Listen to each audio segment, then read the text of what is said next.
What up, everyone? Welcome to Stack BMX YouTube channel. Today we're gonna do and explain a review on the Bottema 20-inch to 29-inch forks. Bottema? Bottema? I don't know how to say it. If you know how to say it, leave it in the comments. Let me know how to pronounce it. All right, so yeah, let's get to it. This video, we're gonna talk about everything about this fork. This fork looks a lot different than your traditional BMX fork. It did really well in the past, and to be honest with you, I've seen a lot of forks coming from different manufacturers, and this one actually does look really, really good. So I'll show you all the differences and kind of what comes with the fork and what to expect when you purchase one of these forks. So straight off the bat, I noticed that it has a really nice box. Manufacturers don't really look into packaging and stuff like that, but sometimes that is what increases the price and kind of just makes that part feel a lot more special, I would say.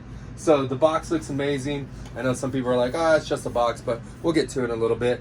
When you're spending this much money on a fork, you definitely want a good quality fork, but you want to make sure that it gets to you in a very safe manner.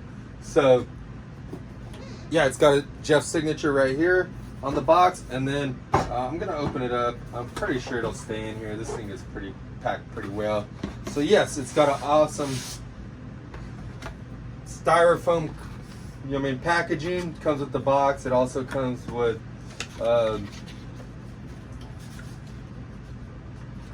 letter of authenticity. So it is an authentic Bottema fork. And it's got this hard, dense foam in here. So definitely this fork is not going to get damaged on shipping anywhere it goes, whether it's coming from Taipei, Taiwan, China, anywhere over there to the US, and from there back to anywhere else, or from the US anywhere. So anywhere over the world, this thing will definitely hold up. So yeah, pulling this fork out, I'm gonna set the box on the floor right here. We have carpet, so that box is not gonna get damaged. So yeah, going on the fork, this is the fork right here.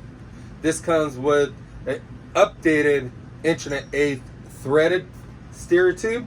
So threadless fork, so you can put your integrated headset on here or anything like that, or put press-in headset. What is that? 1.1/8 threadless headset.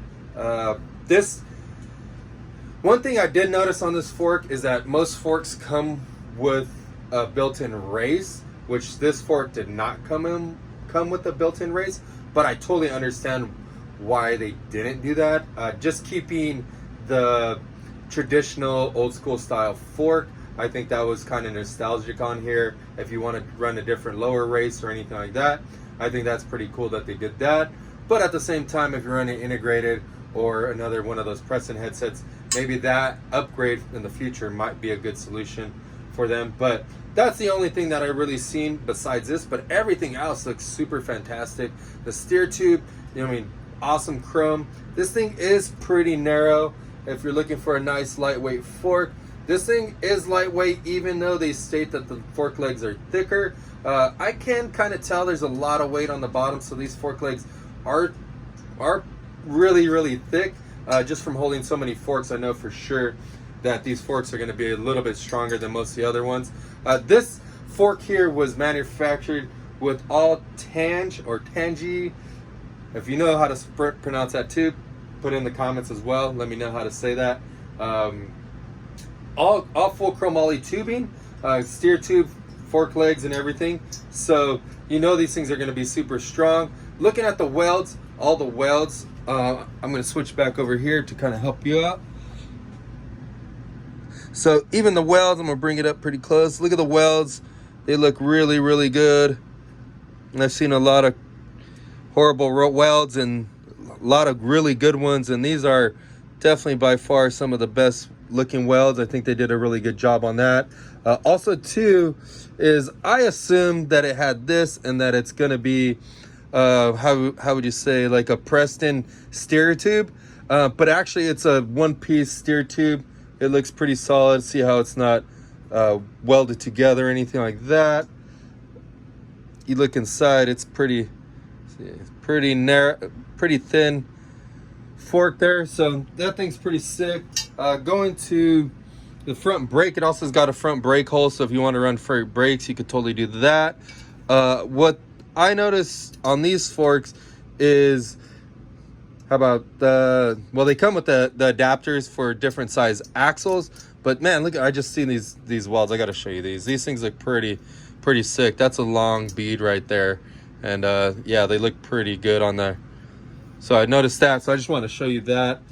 Going to the dropouts, they're pretty thick. They're 4 millimeters thick, laser cut. Look at how sharp those edges are. Super clean. And then they got these 10-20. I'm gonna have to use two hands. Let me jump over here just so you can see me.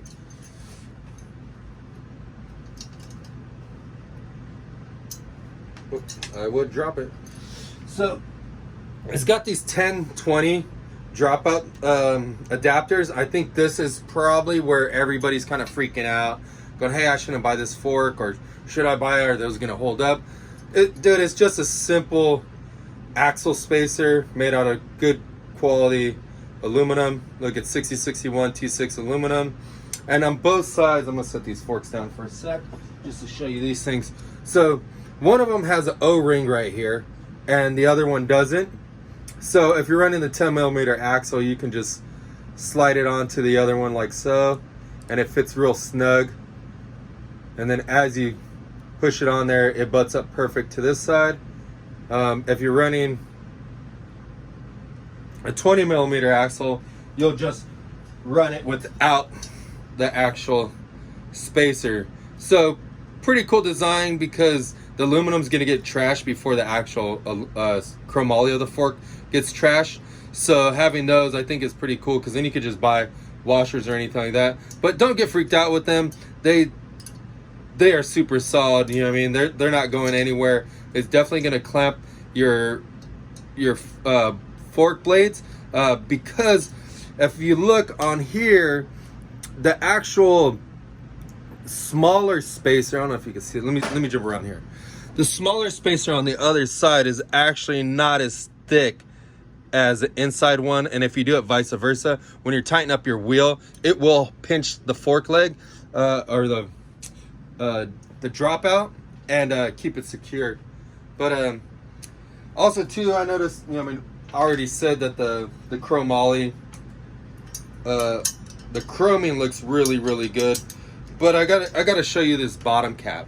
I'm gonna swing over here, and this is where it kind of impressed me. If you look at this bottom cap, the bottom cap is nicely finished, super clean on the edge. The tubing drops down below the dropout, just gives it that little unique look. But overall, these forks look super dope. If you're looking into getting a set of these forks, I would highly suggest it. These things look old school, they look new school, they're kind of a little mix, but they just look different. So if you want a fork that looks different, a heavy duty fork, definitely check out this fork right here. You pick it up from stackbmx.com right there. I hope you guys liked watching this video. I hope this helped you check this fork out and see a little bit more details and stuff like that about this fork. And hope you like this video. We'll see you next time.